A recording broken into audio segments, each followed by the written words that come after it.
tema kita hari ini saya tulis di Zoom, di Facebook dan di Instagram. Belajar untuk selalu mendapatkan hal-hal baru, perkara-perkara baru dari Bapa di surga. Jangan saudara mikir macam-macam kalau saya tanya hal ini. Hamba Tuhan yang hidupnya terpaku dan kaku dengan doktrin teologi, bisa nggak ngajar tiap hari? Rata-rata 2 pengajaran tiap hari. Dan saudara lihat tiap kali saya ngajar harus pakai sosial media. Banyak teman-teman hamba Tuhan heran, bagaimana cara saya mempersiapkan pelajaran? Kalau sehari rata-rata 2 sesi, yang tanggal berapa itu 4 kali sehari. Nah, ini yang saya ingin bagikan kepada rekan-rekan hamba Tuhan. Supaya saudara tidak sering kehabisan bahan khotbah. Maaf, apa yang terjadi kalau kita mengajar dan sering kehabisan bahan khotbah? Korbannya banyak. Oh enggak amin? Betul enggak? Korbannya banyak. Korban pertama ya diri kita. Karena kita merasa terpaksa mengajar. Karena enggak ada bahan. Korban yang lebih banyak yang mendengar kita. Betul? Kalau kita yang mengajar tidak punya hal-hal baru, lalu yang mendengar kita bagaimana? Tidur kok susah bener jawabnya. Loh betul tidak? Tidur. Karena membosankan. Saya cuma cerita saudara ini untuk kemuliaan Tuhan. 1 hari saja saya tidak mengajar. Saya dikeroyok oleh banyak orang. Kenapa gak ada Zoom hari ini? Saya bilang istirahat, saya bilang begitu. Serius. Saya bersyukur kepada Roh Kudus. Ayo jujur. Karena saudara tinggal di desa, ya yang di kota mungkin jarang tahu kalimat ini. Hiburan yang paling meriah dan murah buat orang di desa adalah organ tunggal. Jawab ya atau tidak? Ya. Nah, yang di kota pasti tanya, apa itu organ tunggal? Cari sendiri, saya nggak mau jelaskan. Ayo cari informasi. Mengapa jemaat kebanyakan, apalagi anak-anak muda, kalau disuruh milih ada ibadah dan ada acara organ tunggal, mereka milih mana? Maafin. Ngerti nggak pertanyaannya? Karena di gereja membosankan. Bukan karena gedungnya kurang bagus, tidak. Bukan karena nggak ada alat musik, tidak. Tadi dalam perjalanan Pak Tanto bilang, nggak apa-apa, nggak usah musik, genjreng-genjreng gitar pun boleh. Saya tambahin, nggak ada gitar pun jalan. Maaf ya, ada hamba-hamba Tuhan reseh istilah saya. Resehnya begini, mereka tidak bisa punya urapan khotbah kalau musiknya jelek. Ada nggak hamba Tuhan seperti itu? Nah itu namanya hamba musik, gitu aja sudah. Bukan hamba Tuhan. Hamba Tuhan tidak tergantung oleh keadaan, oleh tempat, oleh suasana, oleh situasi. Katakan amin. Dan ini yang kita harus pelajari dalam hidup. Selalu ada hal-hal yang baru. Saya mulai dengan pengajaran ini. Yang namanya manusia suka bosan atau tidak? Lu jawab ya atau tidak? Yang namanya manusia pasti suka bosan. Pernah nggak mikir? Suami bisa bosan nggak dengan istrinya? Istri bisa bosan dengan suaminya? Ayo jujur. Nah, itu manusia. Nah, terus bagaimana supaya nggak bosan? Nah, jangan bilang cari yang baru. Awas ya. Awas itu. Tidak. Ternyata ada yang diperbarui. Mari kita lihat. Efesus 4 ayat 23. Efesus 4 ayat 23. Ayo lihat.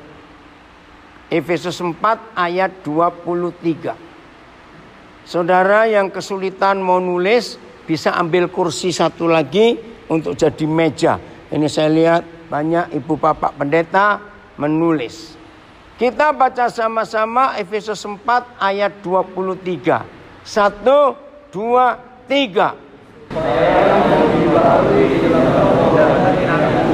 Ya, ayat ini singkat, tapi ini luar biasa. Saudara, yang Tuhan janjikan untuk diperbarui bukan wajah kita. Betul tidak? Loh, saya tanya kok. Yang Tuhan janji untuk diperbarui di hidup kita bukan wajah kita. Betul atau salah? Bukan rambut kita. Bukan fisik kita. Apa yang Tuhan janji untuk diperbarui? Ayo baca. Roh dan pikiran. Ada apa dengan roh dan pikiran kita? Wih, ini luar biasa, saudara. Oke, saya berikan ilustrasi ini dan tolong jawab. Kalau kita ini mobil, ya perhatikan. Kalau kita ini mobil, maka pikiran kita dan roh kita, mana yang setir, mana yang mesin. Ini cara berpikir. Ayo semuanya jawab. Kalau kita mobil, yang diperbarui roh dan pikiran. Nah, mana yang setir, mana yang mesin? Jawab salah nggak apa-apa. Ayo belajar. Pikiran apanya? Ayo. Cuma satu di antara dua loh. Yang suka mobil, cepat. Pikiran, mesin atau setir? Pikiran. Ya apa? Mesin atau setir, Pak? Setir.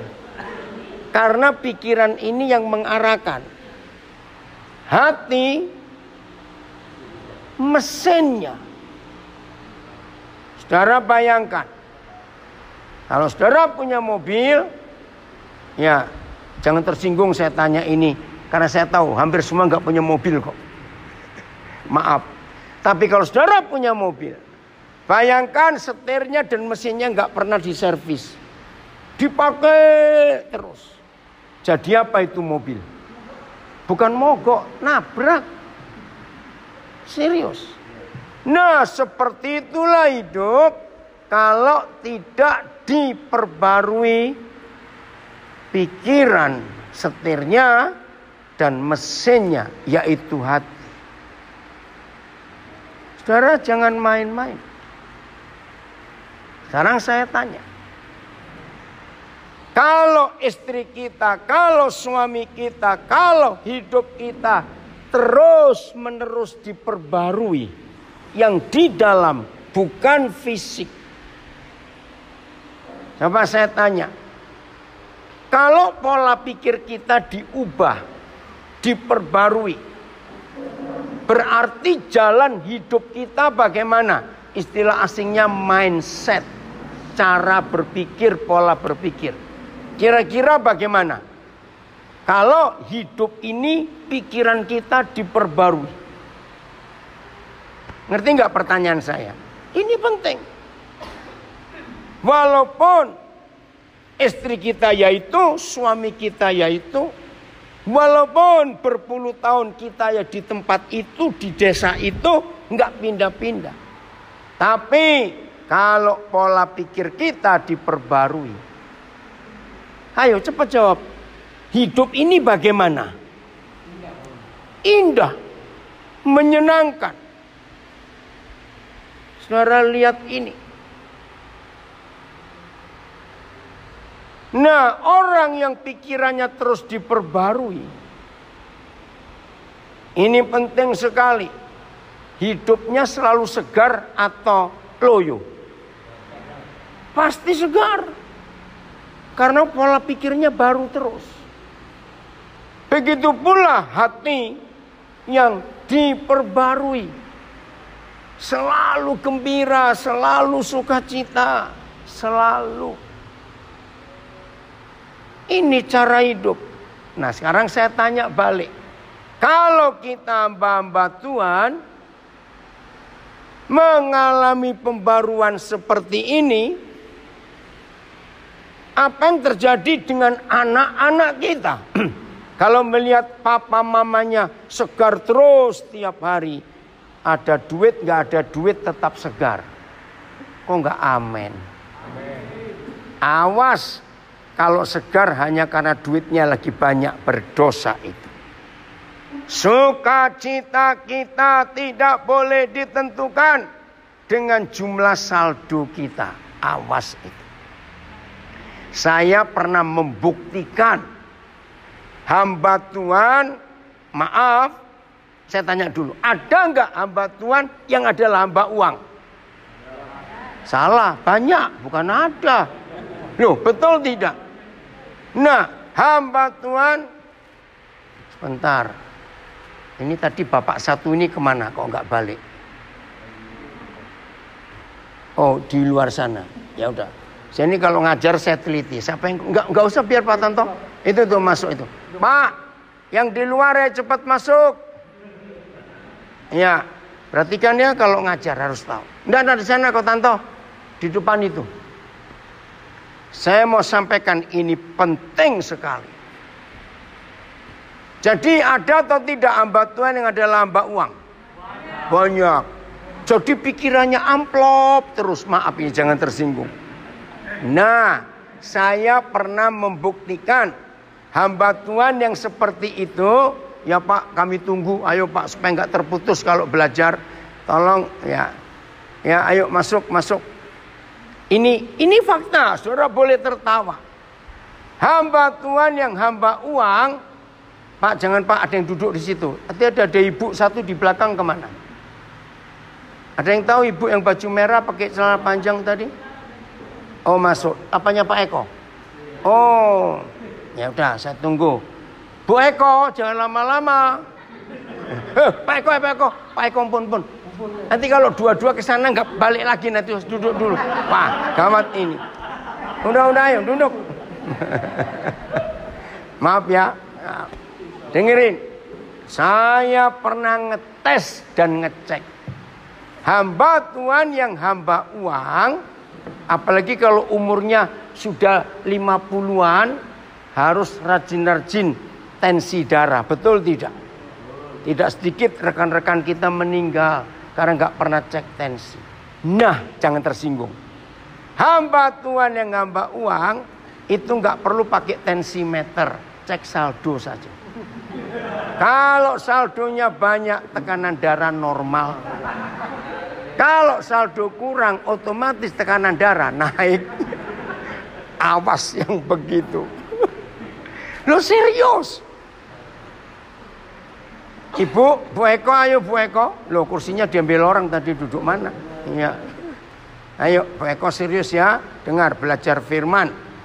Ya, ini penting sekali dalam hidup kita. Jadi kita harus tahu. Maaf, saya tanya, jangan marah ya. Dan saya jangan dikeroyok, ini hamba Tuhan. Lebih baik saya merem. Biasanya antara bapak pendeta dan ibu pendeta, yang sering ribut masalah uang yang siapa? Ayo jawab cepat. Wih, puji Tuhan, jujur semua ini. Betul, maaf ya ibu-ibu. Ini yang menyebabkan setan masuk dalam keluarga hamba Tuhan. Karena yang diributi setan melulu. Kok nggak ada yang ngamen? Saya terangkan, ngamenkan dulu saya terangkan. Tuhan Yesus satu-satunya pribadi di seluruh dunia ini yang berkata uang itu setan, mamon itu setan. Betul? Yang di Jambi ingat ya, saya belajar itu. Jadi saya sudah berhasil sekian puluh tahun terakhir mengajak semua anak-anak saya, mengajak semua teman-teman saya Tuhan mengatakan uang itu setan. Begini, sekarang buka dompetmu, setanmu berapa hari ini? Lo serius? Nanti dari Garuda Sakti Kembali ke kota, ke penginapan, cek ATM, setanmu berapa di situ. Maka anak-anak, saya lihat anak kecil tadi di mana? Oh, di belakang situ. Siapa namanya dia? Anakmu itu, anakmu. Jevin umur berapa? 3 tahun. Jevin, mulai hari ini, Jevin, Om ngomong, mulai nanti sore, kalau kamu minta uang, bilang gini, Ma, minta setan 10.000. Loh serius? Memang uang itu setan kok. Hanya Tuhan Yesus loh. Ayo. Setiap kebaktian dapat setan berapa banyak kolektemu? Ayo. Saya pinjam setan 4 juta. Serius. Kalau semua kita sibuk mengatakan uang itu setan seperti Tuhan Yesus, hidup ini berubah. Ingat, Tuhan mengatakan lewat surat Timotius, akar segala kejahatan itu, lu pinter semua gini loh, hafal kok ayatnya. Jadi orang yang cinta setan, pantas kesetanan. Loh betul toh? Loh kok tertawa, betul nggak? Akar segala kejahatan kan kesetanan. Itu gara-gara setan itu. Yang kenal saya tahu, saya itu nggak pernah cinta setan. Serius. Bagaimana bukti saya nggak cinta atau saya balik? Coba saya tanya, kalau saudara mencintai sesuatu, itu bagaimana sikap saudara? Disimpan-simpan, dipegang, dilihat-lihat, disayang-sayang. Lah pada uang saya tidak begitu. Maaf nggih Pak Eko, tadi saya ke toilet. Ya ampun, gayungnya pecah. Ini sejak zaman kapan nih gayung gak diganti? Saya keliling cari 2 toko di depan ini, nggak ada jual gayung. Saya cari apa? Gini aja lah Bu, punya nggak toples bekas permen yang saya nggak kepake? Untuk apa Pak? Saya bilang, saya lagi buat acara di gedung depan, gayungnya jebol. Ya udah saya beli, saya bayar 10.000 bekas toplesnya permen itu saya ganti sudah. Awas ya Pak Eko ya. Loh serius, itu cara saya hidup. Ya setannya saya bagi, makanya itu. Ingat Pak Tanto, saya cuma cerita. Tadi sebetulnya saya nggak perlu porter ya di bandara, tapi saya selalu berbagi. Maaf, yang satu dari awal ngatur saya kasih 100.000. Saya kalau kasih orang porter nggak pernah 10.000. Paling dikit pasti 100.000. Hidup mereka susah. Begitu mau naik mobil, ada porter lebih tua lagi bantu ngangkat. Ya udah, saya kasih dia 50.000. Mas saya cuma cerita. Di berapa bandara kalau saya ketemu porter, mereka yang susah, apa itu target mereka nggak tercapai, saya sering bagi walaupun nggak ngangkat barang saya. Kenapa? Karena Lukas 16 ayat 9 berkata, ikatlah persahabatan. Lukas 16 ayat 9. Dengan mempergunakan mamon yang tidak jujur. Maaf ya, hamba-hamba Tuhan jangan mikir macam-macam, maaf. Waktu di Jambi, saya sewa 2 mobil sekian belas hamba Tuhan untuk mereka datang belajar. Aneh, saya khotbah-khotbah sendiri, saya bayari juga. Waktu mereka pulang, saya siapkan sembako 1 orang 250.000. Maaf, saya cuma cerita. Ini yang saya lakukan dalam hidup. Saya nggak pernah cinta setan, saya cinta Tuhan. Ini tas saya nggak pernah ada kunci resleting, tidak ada. Di situ ada 5 HP, kemana-mana terbuka. Saya nggak pernah takut. Bukan saya sombong, tidak. Karena Tuhan Yesus berkata, coba baca Lukas 14 ayat 33. Maka itu hamba Tuhan, cara berpikir tentang uang harus berubah hari ini.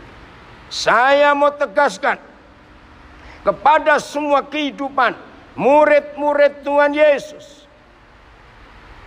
Kalau saudara mengaku murid Yesus, tetapi apa-apa bilang tentang uang dulu, bertobat kalian. Ini ayat yang saya pakai. Ayo baca semua. Lukas 14:33. Yakinkan diri saudara, kalau saudara bisa bebas dengan cinta uang, Roh Kudus mengurapi hidupmu lebih dahsyat lagi. Karena saingan Yesus cuma uang.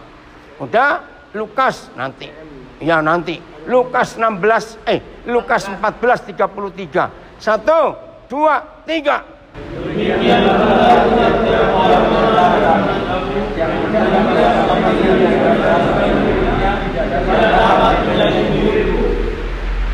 Tidak dapat menjadi muridku, bukan karena tidak pernah doa puasa, bukan karena tidak hafal ratusan ayat, bukan karena tidak pernah bisa bangun pagi untuk doa pagi. Tidak. Yang tidak bisa menjadi murid Yesus adalah orang yang tidak bagaimana? Ayo baca lagi. Yang tidak bisa melepaskan berapa hal? Los baca segala, jangan lupa kuncinya pada kata segala. Apa itu miliknya? Lo apa? Miliknya itu apa di situ? Ya semua, mobil, rumah, kekayaan, apa saja. Serius loh saudara. Lo kenapa bisa begitu? Baca Matius 6:24. Hal pertama yang membuat hamba Tuhan rasa kering terhadap hal-hal baru. Dosa pertama adalah cinta uang. Baru yang lain kesombongan, perjinahan, iri hati. Tapi nomor satu cinta uang. Udah, Matius 6:24. 1, 2, 3.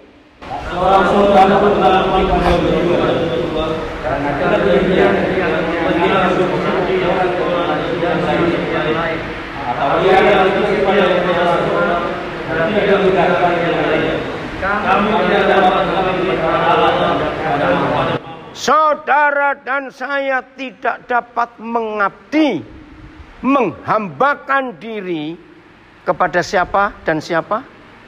Tuhan dan uang. Saudara catat, hanya Tuhan Yesus yang belum tahu harus tahu hari ini.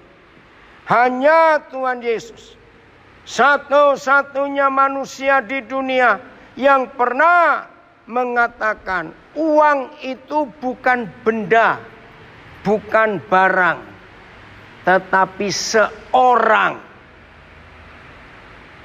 Tahun 80-an awal saya dapat pewahyuan ini. Uang itu seorang. Kamu tidak bisa mengabdi kepada dua tuan, dua bos, dua majikan. Nah kalau majikan, kalau tuan, kalau bos itu orang atau kursi? Lalu saya tanya, orang.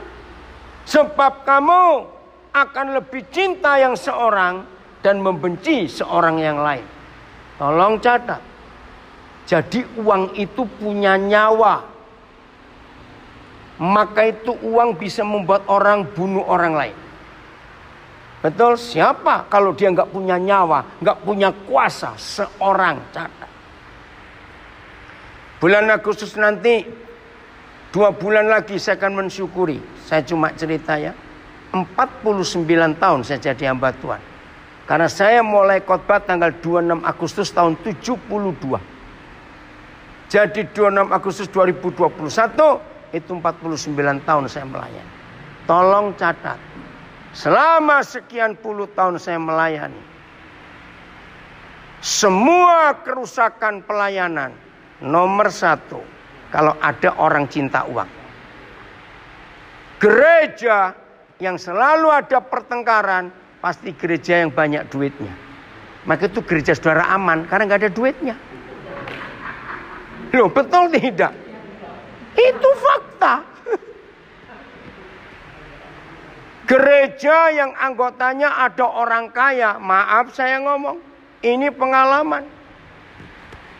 Kalau ada orang kaya di satu gereja dan tidak bertobat, pendeta disetir, khotbahnya pun diatur. Jahat orang kaya yang tidak bertobat, di dalam gereja, gereja itu rusak. Ini mengerikan sekali. Kakak adik kandung bisa bunuh-bunuhan gara uang. Betul? Luar biasa, uang ini jahat. Karena seorang. Maka itu kalau Matius 6:24 kita gabung dengan Lukas 14:33. Sekarang kita tahu alasannya. Mengapa, ayo Pak Apiu jangan lama-lama. Mengapa kalau kita tidak bisa melepaskan diri kita dari segala hak milik kita. Mobil, rumah, uang, kekayaan, surat tanah, sertifikat, apa saja. Tuhan Yesus berkata, tidak dapat menjadi muridku.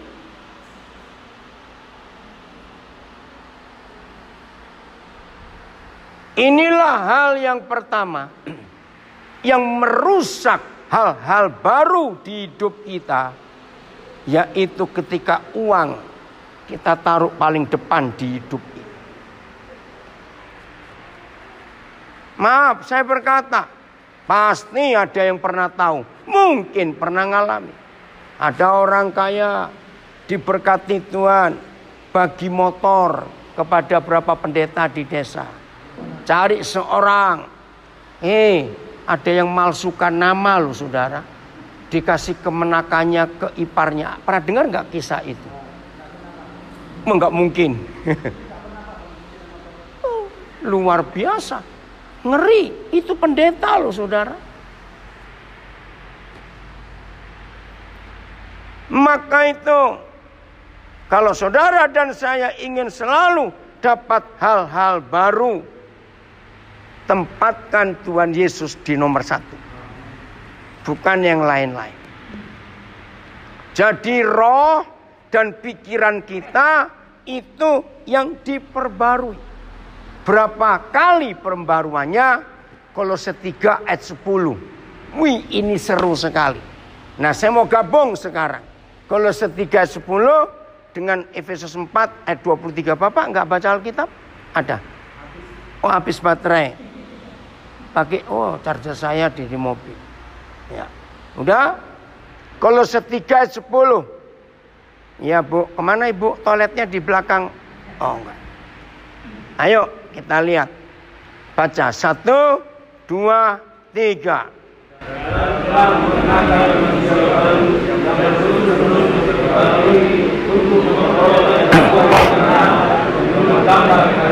Luar biasa. Setelah saudara dan saya diperbarui, diselamatkan, dipulihkan oleh Tuhan Yesus, dan kita mengenakan manusia baru. Ini yang luar biasa. Manusia baru di dalam kita diapakan terus-menerus? Saudara coba mikir sebentar. Ada enggak pabrik apa saja, sehebat apa saja, seterkenal apa saja pabrik itu memproduksi barang lalu dibeli oleh konsumen, dan begitu konsumen beli barang itu tiap hari makin baru makin baru. Ada enggak pabrik buat itu? Lalu saya tanya, ada tidak? Kenapa? Ada 2 alasannya. Kenapa enggak ada pabrik bisa produksi barang yang begitu sampai ke konsumen dia jadi baru terus? Ada 2 alasannya. Satu, kenapa? Maksud sih nggak ngerti, susah bener mikir. Ayo, kenapa? Ada 2 alasannya. Nggak mungkin ada barang dibuat manusia, dari dibuat nggak usang, nggak rusak, baru terus. Ya, nah itu yang kedua, betul.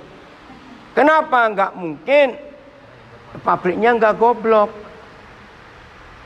nggak laku, terus tutup. Sekarang saya tanya, kalau suami mengalami pembaruan terus-menerus, pikirannya, hatinya, kalau istri mengalami pembaruan terus-menerus, ingat tuh 2 ayat ini, Efesus 4:23, Kolose 3:10. Kira-kira suami istri tiap hari kalau pandang-pandangan bakal bosan nggak? Ayo cepat jawab. Bakal bosan tidak? Tidak. Orangnya sama. Cuma cara berpikir dan hatinya baru. Amin. Itu yang menjamin. Wah, berarti yang lain nggak aman ya. Aman cuma Pak Eko. Awas telat amennya. Tidak sedikit keluarga hamba Tuhan dirusak oleh iblis. Betul atau salah? Ini dia. Begitu pula jemaat. Kalau jemaat melihat gembalanya, ibu gembalanya, tiap hari diperbarui terus menerus, jemaat gak akan bosan untuk ikut ibadah, untuk mendengarkan. Ini yang kita harus tahu. Keluaran 33 ayat 9. Keluaran 33 ayat 9. Ini harus terjadi dalam hidup kita semua. Keluaran 33 ayat 9. Ayo semua bawa Alkitab kita baca. 1, 2, 3.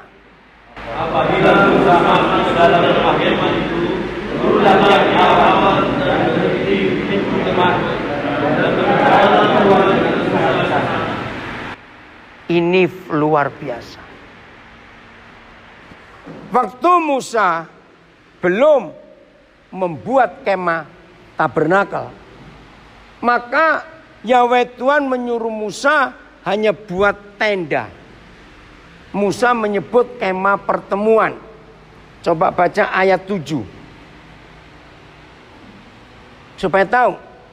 Ayat 7, 1, 2, 3. Sesudah itu Musa mengambil kemah dan meletakkannya di pertemuan. Daud dan pertemuan. Ya. Orang yang percaya dan Tuhan berbahagia pertemuan. Nah, jadi Musa belum buat tabernakel, baru satu tenda saja. Jadi kalau ada orang yang ingin mencari Tuhan, maka Musa mengajak orang-orang Israel masuk ke kemah itu. Nah, di kemah itu bagaimana cara Yahweh Tuhan bicara kepada Musa? Coba lihat ayat 9 lagi.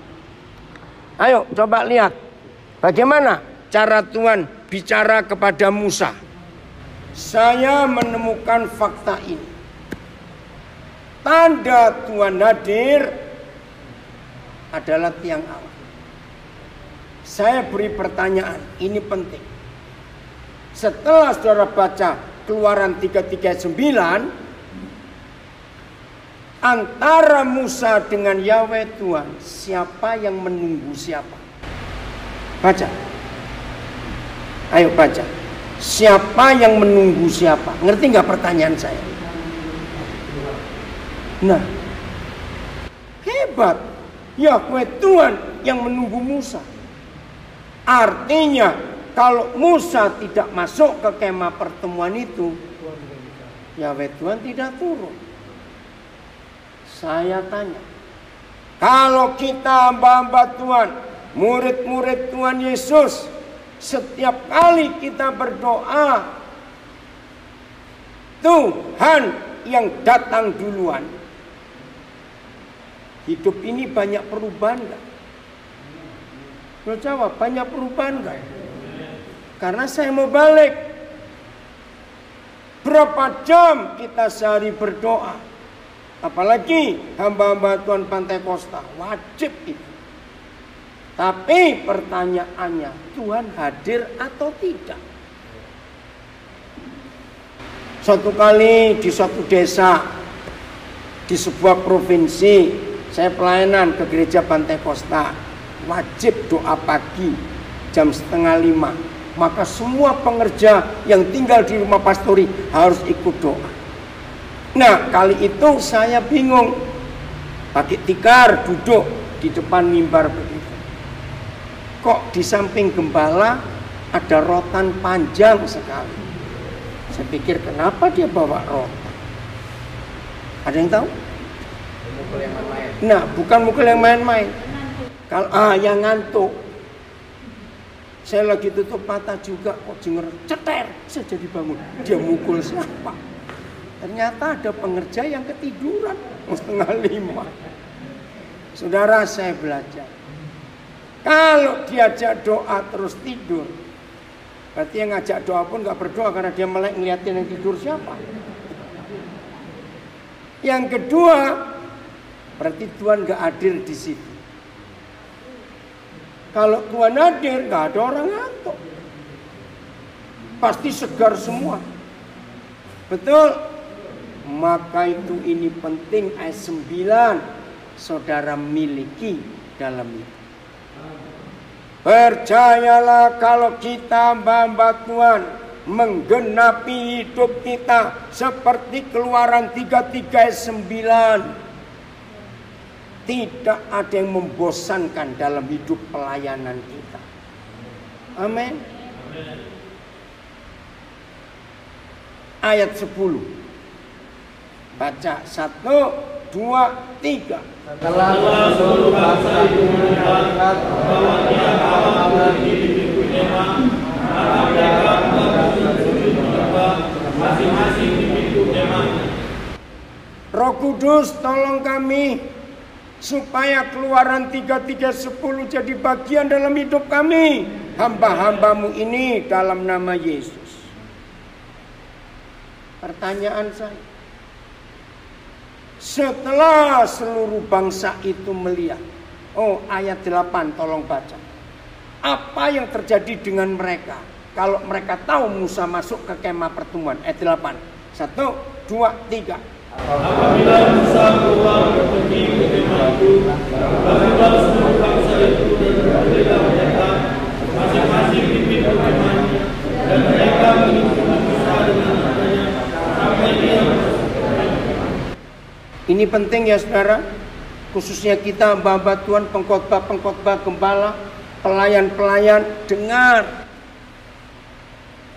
Mengapa seluruh bangsa itu begitu gembala mereka yang namanya Musa masuk ke kemah itu, ketika bangsa itu tahu Musa keluar dari kemahnya dan menuju ke kemah pertemuan tempat Yahweh Tuhan hadir, mengapa seluruh bangsa itu mengawasi dengan matanya sampai Musa masuk? Tolong jawab. Ada sesuatu. Seharusnya begitulah terjadi dengan kita. Kalau jemaat tahu sedang perlu kita, gembalanya, pemimpinnya, maaf, Bapak sedang berdoa. Ketika jemaat tahu saudara dan saya sedang mencari Tuhan, dan Tuhan datang lebih dulu menanti kita, bukan kita menanti dia, maka jemaat menunggu. Sebentar lagi pendeta kita dapat firman Tuhan. Ngerti gak ayat 8? Maka itu mereka bagaimana dengan matanya? Baca lagi ayat 8. Baca. Bagaimana mereka dengan matanya? Mengikuti Musa, bukan mampir ke warung itu, bukan ke warung kopi itu, bukan ke lapok tua itu. Tolong jawab. Mengapa mereka mengikuti dengan mata mereka sampai Musa masuk? Jawabannya saya sudah terangkan tadi.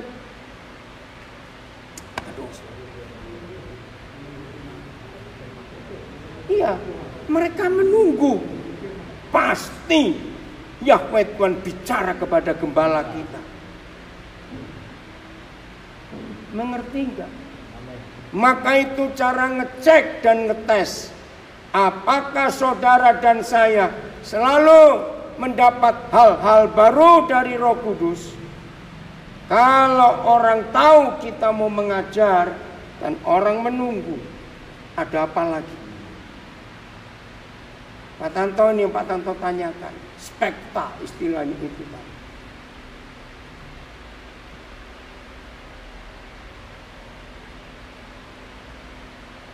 Banyak hamba Tuhan kelelahan dalam pelayanan. Bukan lelah fisik. Lelah fisik bisa dipijat. Tapi lelah hati, lelah pikiran. Karena bingung mau khotbah apa. Maaf. Saya tanya jujur. Sebagai gembala, sebagai pengkhotbah. Kalau kita nggak tahu bahan apa kita mau khotbahkan. Jujur, capek nggak? Lelah nggak hati? Hamba-hamba Tuhan hari ini, apa yang kita pelajari, alami.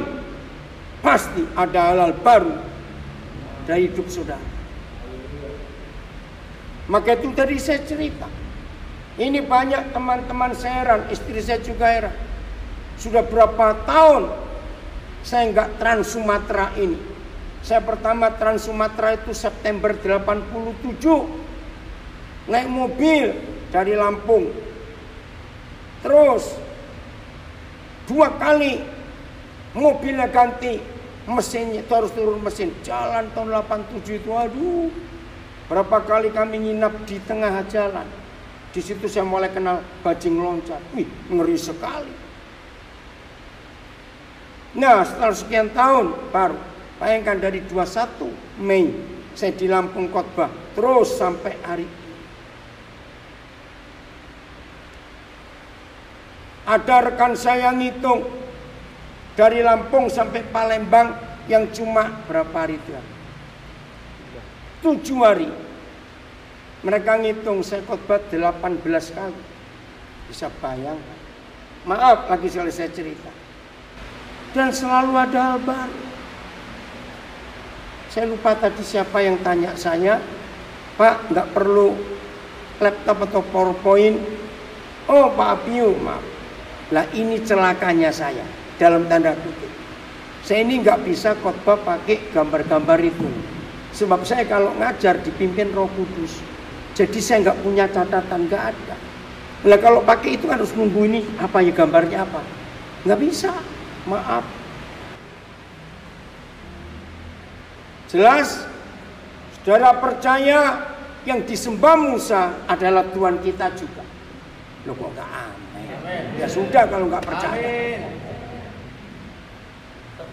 Oh tertegun dan terpesona, puji Tuhan. Maka mulai hari ini Yahweh-nya Musa adalah Yahweh kita juga. Percayalah, sedikit maupun lama, kalau kita sedang ada di hadirat Tuhan, Dia pasti hadir menampakkan diri dan berbicara. Ayat 10 lanjut. Ya, jadi setelah mereka mengawasi Musa dengan matanya dan mereka melihat tiang awan turun, ada apa? Ulang dari kalimat pertama, ayat 10. 1, 2, 3.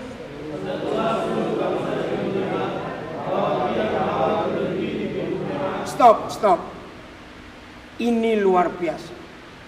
Terjadi apa bagi seluruh bangsa itu setelah mereka tahu, oh gembala kami, oh pendeta kami masuk dan tiang awan turun. Berarti mereka tahu siapa yang turun. Tuhan. Apa yang mereka buat? Wih, itu dahsyat. 1, 2, 3. Maka mereka bangkit dan sujud menyembah masing-masing itu kemah. Renungkan.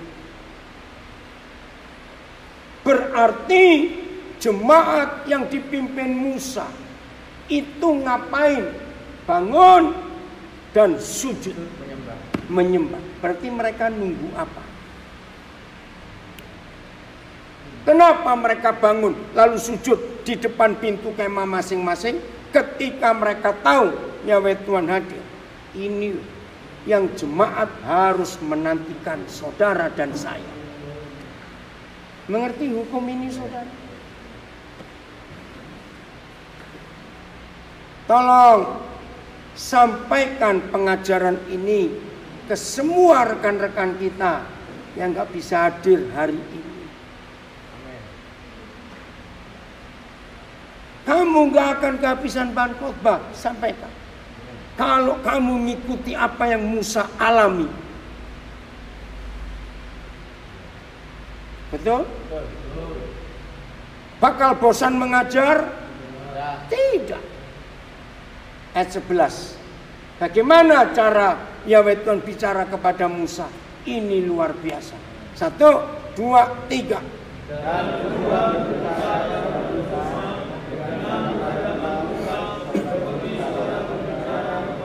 Stop sampai situ dulu. Tentang Yosua kita bahas nanti kalau sempat. Pertama kali saya dapat pewahyuan ini, saya menangis. Kenapa saya menangis? 1, berarti Tuhan itu menghargai Musa atau tidak? Sampai berani bagaimana bicaranya? Berhadapan muka seperti bicara kepada jam-jam terakhir waktu Tuhan Yesus sebelum ditangkap di Getsemani. Masih ingat? Yohanes 13, Yohanes 14, Yohanes 15, Yohanes 16, 4 pasal itu pasal perpisahan. Itu makan malam terakhir. Di situ bicara tentang pokok anggur, tentang Roh Kudus, pembasuhan kaki, dan banyak lagi. Dan satu yang paling hebat buat saya, di jam-jam terakhir dia kumpul dengan yang dia kasih 12 orang itu. Buka, baca Yohanes 15 ayat 15. Nah, kalau ada di antara kita yang mendengar sekarang ini pelajaran tentang Musa, saudara merasa, nggak mungkin lah, mana bisa aku seperti Musa. Saudara baca ayatnya. Sudah? 1, 2, 3. Aku tidak menyebut kamu dari hamba, sebab hamba tidak tahu apa yang diperbuat oleh Tuannya. Tetapi aku menyebut kamu sahabat, karena aku telah memberitahukan kepada kamu segala sesuatu yang telah kudengar dari Bapa. Oke, saya tanya. Status kita sebelum Tuhan Yesus masuk Getsemani, ternyata kita diubah dari apa ke apa? Hamba ke sahabat. Cuma satu alasannya. Mengapa kita disebut sahabatnya? Kalimat terakhir baca, karena. Ayo, ada kata karena itu. Karena aku telah memberitahukan kepada kamu segala sesuatu yang telah kudengar dari Bapa. Saya tanya kepada saudara, menurut kalimat itu firman Tuhan Yesus ini, aku menyebut kamu sahabat, saya pakai kata bahasa manusia, karena aku terlanjur memberitahu kamu tentang segala sesuatu yang aku sudah dengar dari Bapa. Pertanyaan saya, berarti Tuhan Yesus masih punya hal yang dia rahasiakan nggak kepada kita? Tidak. Saya tanya lagi, kalau dia sudah memberitahukan segala sesuatu yang dia dengar dari Papanya dan disampaikan kepada kita sahabat-sahabatnya ini, saya tanya lagi, akankah saudara dan saya kekurangan bahan khotbah? Jawab, tidak.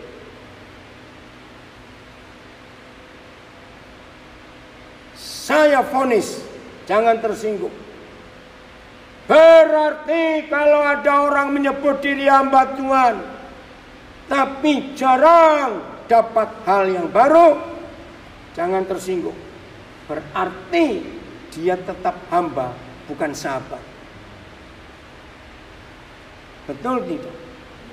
Sekarang periksa diri masing-masing. Aku hamba atau sahabat? Seumur-umur saya hidup baru sekali saya dengar ada pendeta. Kebetulan dia mentor saya. Pernah dengar nama pendeta Stefanus Damaris? Itu orang hebat. Nah, sampai hari ini saya belum pernah dengar lagi ada khotbah tentang 300 gundiknya Salomo dan 700 istrinya Salomo. Saya belum pernah dengar khotbah. Baru dari Pak Damaris. Itu kira-kira tahun 79-80 yang lalu saya.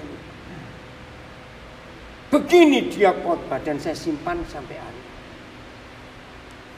Salomo kan punya istri 700, gundik 300. Tapi permaisuri, loh berapa permaisurinya? Masa saudara nggak tahu Kidung Agung itu loh. Berapa permaisurinya? 1, Sulamit. Begini khotbah Om Damaris saya simpan sampai hari ini.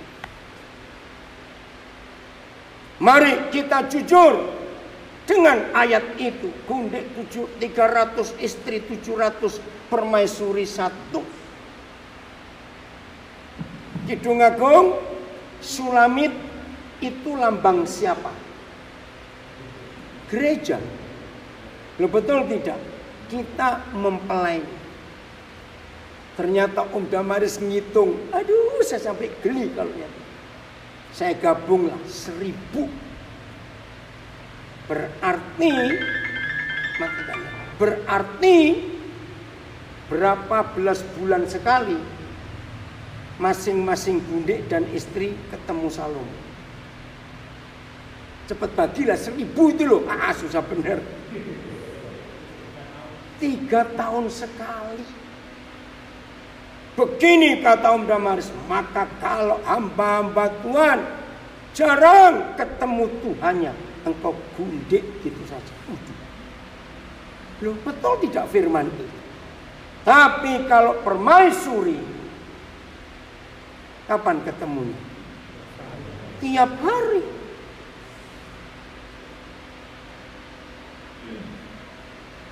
Maka itu saya katakan ini vonis.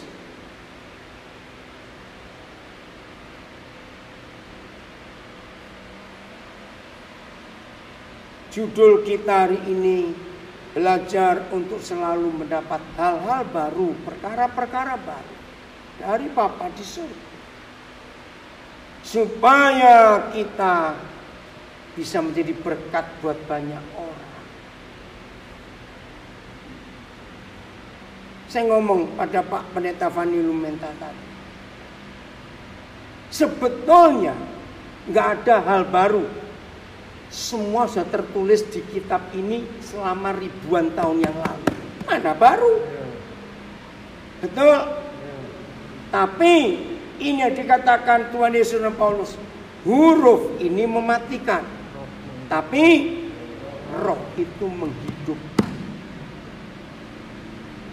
Ini luar biasa rekan-rekan. Maka itu jujurlah pada diri sendiri. Siap tidak melepaskan segala sesuatu milik kita. Supaya kita jadi sahabat-sahabat Tuhan Yesus. Yang dengan sendirinya akan mendapatkan hal-hal baru. Bukan cuma setiap hari. Tapi setiap saat. Masih ingat ratapan 3:23? Selalu baru tiap pagi. Besar setiamu. Itu Tuhan kita. Nah kalau setiap pagi baru, maka hidup kita bagaimana? Segar. Betul? Keluaran 25 ayat 22. Keluaran 25 ayat 22.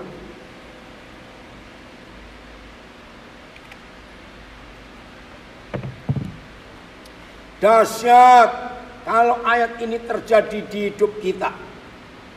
1, 2, 3.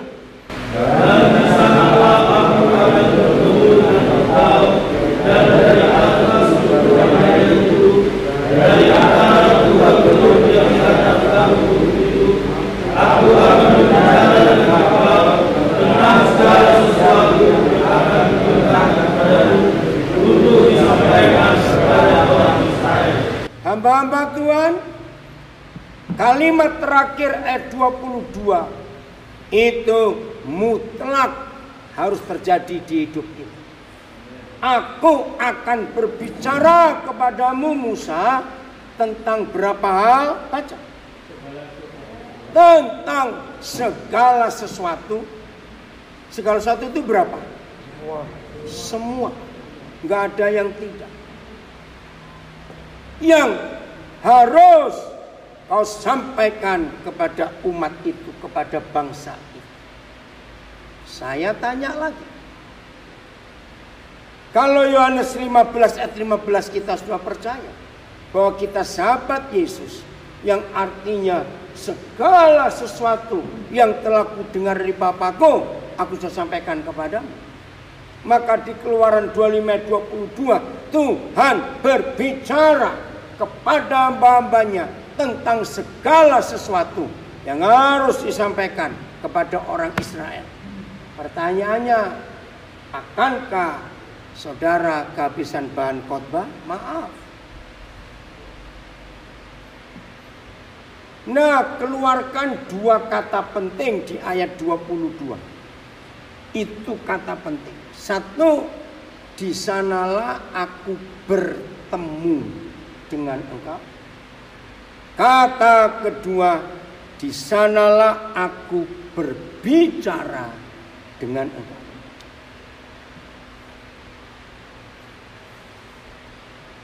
Dua kata ini tidak akan terjadi salah satu.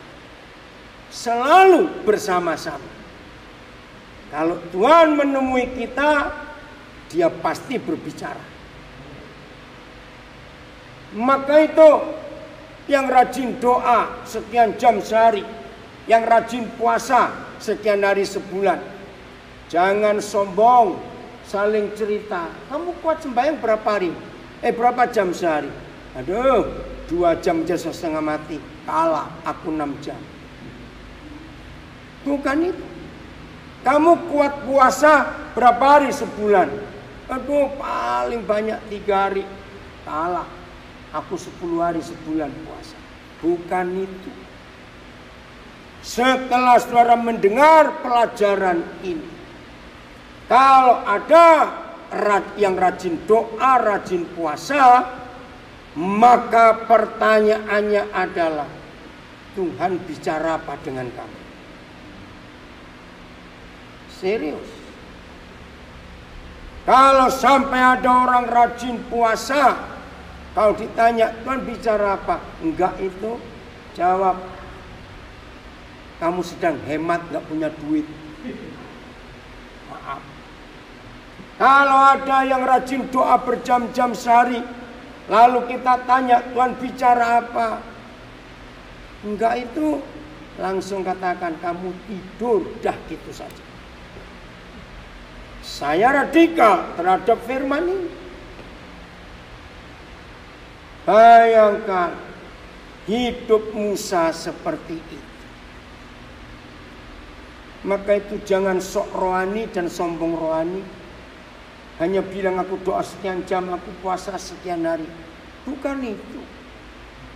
Tuhan bicara atau tidak. Saya akan akhiri dengan satu ayat yang paling banyak digunakan oleh pelayanan. Jenis ini tidak bisa diusir kecuali dengan doa dan puasa. Sama. Bukan doa dan puasanya yang gak makan, gak minum. Bukan. Salah. Pakai hukum militer. Dalam sebuah peperangan, ketika komandan jenderal perang itu melihat 3 kondisi. 1, musuh makin gencar menyerang. 2, keadaan prajuritnya lelah. 3, nggak punya strategi baru. Maka seorang jenderal pasti akan memakai istilah konsolidasi. Pernah dengar kata ini? Atau retreat. Nah, kata retreat itu mundur sejenak. Untuk apa? Ngajak konsolidasi. Sebab jenderal akan memberikan 3 hal penting. 1, informasi tentang musuh. Berapa jumlahnya, apa persenjataannya. Setelah prajurit tahu kekuatan musuh seberapa, maka jenderal akan memberi hal yang kedua. Instruksi untuk menghadapi peperangan itu. Maka yang ketiga, jenderal akan memberi strategi. Betul atau salah dengan hukum militer? Karena musuh makin ganas. Maka itu Tuhan Yesus bilang, yang ini gak bisa kamu lawan kalau kamu gak doa dan puasa. Tapi gobloknya kita, cuma doa dan puasa, tapi budek dan kopok. Ngerti kata ini? Akhirnya peperangan itu cuma modal mulut bau, tapi tidak dengar informasi, tidak dengar instruksi, tidak dengar strategi. Ini kegoblokan gereja selama ini. Maaf saya marah. Maka itu setan tetap lebih menang. Betul atau salah kalimatnya?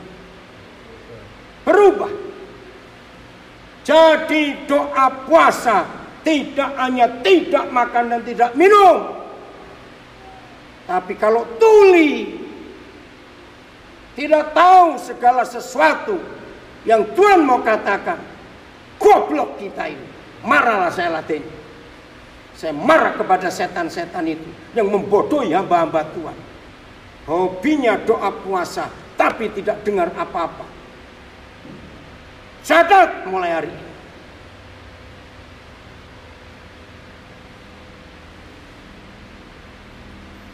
JDN silakan. Jaringan doa nasional, jaringan doa kota, jaringan doa pemuda, silakan habiskan waktumu untuk doa. Tapi kalau kamu budek dan tuli,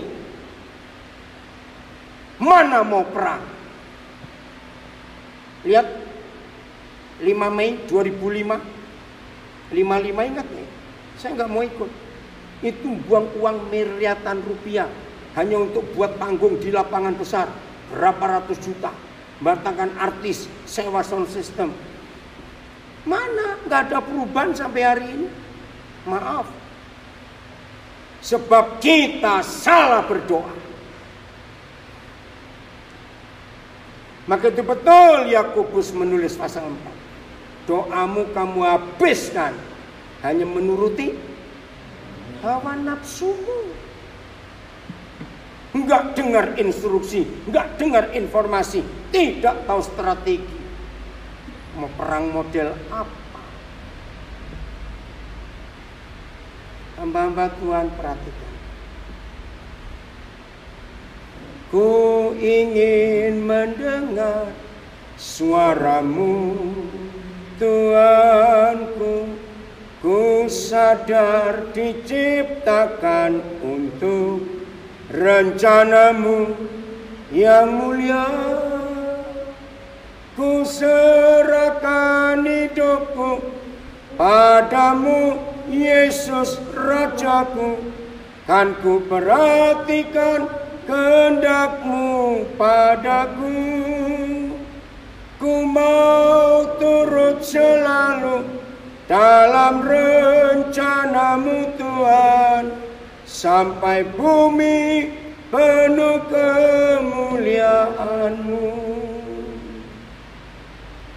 Hamba-hamba Tuhan, murid-murid Yesus, ubah konsep doa kita mulai hari ini.